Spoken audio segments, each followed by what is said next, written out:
goes all up and down the list of Esau's pride. So Esau will still build these ships and these F-35s, these different jets, all these different crafts and devices to try to defeat the angels. When we ultimately know, yeah, he ain't gonna be able to do it. Hey, the scripture says that the Lord is a man of war, man. With the Lord being a man of war, he's gonna put it in their mind and their spirit to beef up this military and to build the Space Force and things of that nature. Man, he's gonna do that. But the thing is, it's like, hey, man, it has to happen, man. This has to happen. Like the scripture says, man, you can do nothing against the truth before it, man. That's right. And with Esau doing this is all for the coming of Yahawah Yahawashi and the coming of the kingdom of heaven, man. Pushing prophecy. But you can end it off on this one. Yeah, this is, I'm going to start from the top. This is 2nd Ezra chapter 13, verse 1. And it came to pass after 7 days, I dreamed a dream by night. And lo, there arose a wind from the sea that had moved all the waves thereof.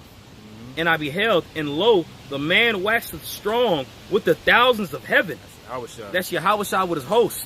And like we were talking about, the effect of an angel coming here and the presence that's felt, it's going to be that times 1,000, man. Not even just 1,000, because Yahawashi is going to be with them. So we can't even fathom. We can't even really put in mind the stuff that's going to take place on the planet Earth at the coming of Yahawashi. We see the signs, we see the things taking place, but we can't really fathom at that moment when it happens. We can only talk about it and read about it, you know? And the Lord will give you a vision of a chariot, angels and all that here and there. But until you put in that particular situation, we can talk about the gravity. We can only talk about the gravity of what's going to be. Go ahead. Let me get this real quick. Revelation 10:4. And when the 7 thunders had uttered their voice, I was about to write. And I heard a voice from heaven saying unto me, seal up those things which with the 7 thunders uttered, and write them not. So there's certain things that John heard that he wasn't allowed to write, because the angel told him not to write this down, man. So there's going to be certain things that we may see that it's going to bug people out. Like, whoa, that wasn't in the scripture. What? You know what I'm saying? But hey, it wasn't meant for John to write certain things, man. That's right. You see what I'm saying? So there's certain things that's going to take place. It's going to be, like the brother said, you're not going to be able to really describe it, because only way you're going to know is when you see it, man. That's the only way you can put it, man. That's the only way. That's right.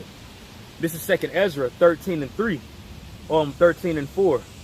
Hold on. I was just sitting there too. Hey, calm. It's all good. And I beheld, and lo, the man waxed strong with the thousands of heaven. And when he turned his countenance to look, all the things trembled that were unseen under him. And whensoever the voice went out of his mouth, all they burnt that heard his voice, like as the earth faileth when he seeth the fire. Now, of course, we're not necessarily saying he went like, and fire shot out of his mouth. You know what I'm saying? There's numerous examples that talk about fire, even fire spewing out of the prophet's mouth when you read about it in Revelation 11. But that can go into him giving the commandment, opening his mouth to give commandment to let loose the fires. You know what I'm saying? So just imagine, you know, Yahawashi, again, this is like something that's on a movie, man. Right. And the movie doesn't even do it justice when we explain it as being a movie. To see Yahawashi, when it explains this, and we're going to go into it, it gives the vivid detail of the size of the ship, man, and what it took in place. This is a very vivid vision Ezra was having. So you can understand why Ezra said, woe was me in those days, you know, because of the stuff that was taking place. This is 2nd Ezra chapter 13, verse 4, verse 5. And after this I beheld, and lo, there was gathered together a multitude of men out of number from the 4 winds, and that's the north, south, east, and west of the heaven, to subdue the man that came out of the sea. All right, that goes into the Space Force. That's your Star Wars. You know, because you got men that know that what's coming, and they're gonna try to subdue it, and it's in their hearts. They really believe that they can try to really affect what's coming, man. The Lord put the spirit on them to believe that. All right, I'm gonna keep going. It says, but I beheld, and lo, he had graved himself a great mountain and flew up upon it. So it compares this giant chariot in the sky to a great mountain. It says it's a mountain floating in the sky. So when you think of things like Independence Day, especially 2, when you go on to 2, it was the size of a dang continent. Yeah. You know, and it was multiple of them in the sky. Yeah. It wasn't just one of them. It was a bunch of them. So when it says, you know, the earth is going to be, the sun is going to be blocked out, you know, it's going to be a lot of chariots that are going to be in the sky, man. It's going to be a lot. Like when Esau says that alien invasion, like that movie Mars Attacks, they got you thinking green men with big heads or brain heads are coming out. No, man. They're going to be really shocked when they see men coming down looking like the same people they afflicted. Or the people that they've afflicted looking like these same individuals. All right? Yeah. This is 2nd Ezra 13:7. But I would have seen the region or place wherein the hill was graven, and I could not. And after this I beheld, and lo, all they which were gathered together to subdue him were sore afraid, and yet durst fight. And lo, as he saw the violence of the multitude that came, he neither lifted up his hand, nor held a sword, nor any instrument of war. Which shows you this is a saying what he did. You know, he didn't have to do it. It was he spoke it. Yeah. You know? Happened.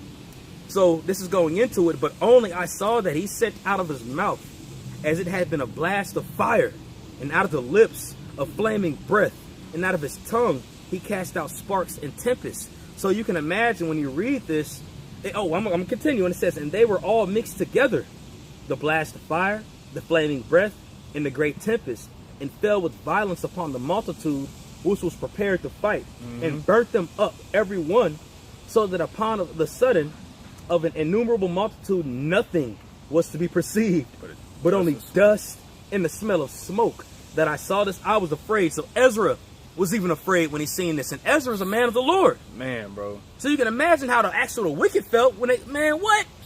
Ezra said, I was scared when I seen this. When you see the movie War of the Worlds, when those chariots came up and they were zapping them people and they turned into powder and their clothes was just around, the scriptures say it's going to be powder, man. So this fire that it's talking about ain't no normal fire. This is concentrated fire, which is laser. Yeah. You know, it's going to take everything out of you to the point where you're going to be left dust. Because it says it's fire and all that mixed together in one. So that's a concentrated laser. Yep. So the technology of Yahawashi is far more complex than this little technology Esau has with their little F-35s and other stuff, man. Yeah, stealth bomber, man. Exactly. You know, Yahawashi got things that are invisible, like whereas I'm talking about a chariot that'll be the size of a speck of dust. That's right. And it can literally annihilate this whole country if it wants to, man. Yeah, man. You know, but that's. Did you have any more you wanted to go? No, that was it. I had on that one. Calm, you know, that was the point, man. Because you know the spirit been heavy on the chariots, man, and the chariots of Yahawashi are about to make their appearance, man. They've been making their appearances. We've been actually seeing them flying around the sky now, not just sitting in one spot. We actually seeing them move. They moving. You know, they're like birds. Yeah, they fly like how birds are. Like when birds go in the sky, you see them just floating around, just moving and brighten up and just disappear. Yeah, and we're seeing that now, man. So that's Yahawashi giving us a sign, letting us know, hey, man, he's on his way back to destroy this place. But then again, too, this place is getting ready to be destroyed. So you need to keep yourself in a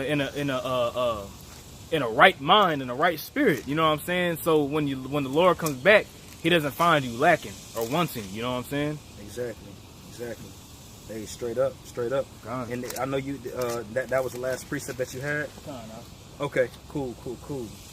All right. Well, I'm gonna just end it off on this since we're talking about this, because again, when we see these chariots, that's a sign of glory. Right. Yahawashi glory, and that's what's gonna be used to deliver the elect. And when we see that, even though we know we're being watched, but it's important to know the hope. You know, to know what to expect from Yahawashi, because that's what hope means. Right. All right. And this is how we're going to be translated if we're those men. Like Enoch was translated, like Elijah was translated, like Yahawashi when he was translated and beamed into that chariot. That's how the elect are going to be. So this is a sign of hope for us to keep fighting and keep pushing. All right. This is Luke 21:27. And then shall they see the Son of Man coming in a cloud with power and great glory.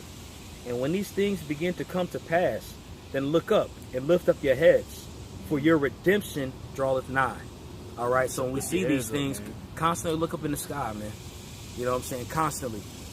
Hey, the Lord is going to show those things more and more, and I believe that he's going to keep showing them until we out of here. All right, so he said this is a sign of our redemption. This is a sign of us being redeemed, all right, in the land of our captivity. Swing low, sweet chariot. All right, so hey, we're going to end it off on that. Lord, that was edifying. I want to give all praise, honor, and glory to Yahawah, Ba'ashem, Yahawashi, Ba'ashem, Rakakwadash. Double honors to our apostles and our elders of Great Millstone that rule well. Peace and salutations and many blessings to you like Akim across the four winds of this earth, kicking this word of sincerity and truth. Shalom. Shalom. Death to Babylon. Death to Babylon, man.